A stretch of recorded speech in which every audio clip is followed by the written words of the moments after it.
How to link your EA account to PlayStation or Xbox.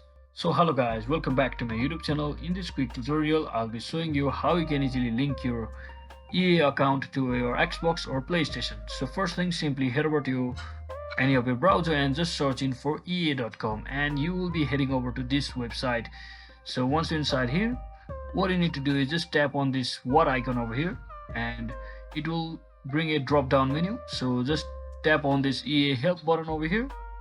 So once you tap on it, it will open up this page.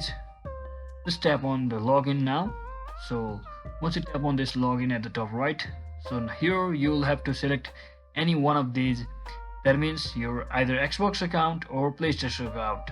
So let me just go with my PlayStation account and just tap on it, and from here on out you just have to select your PlayStation ID, log in with it.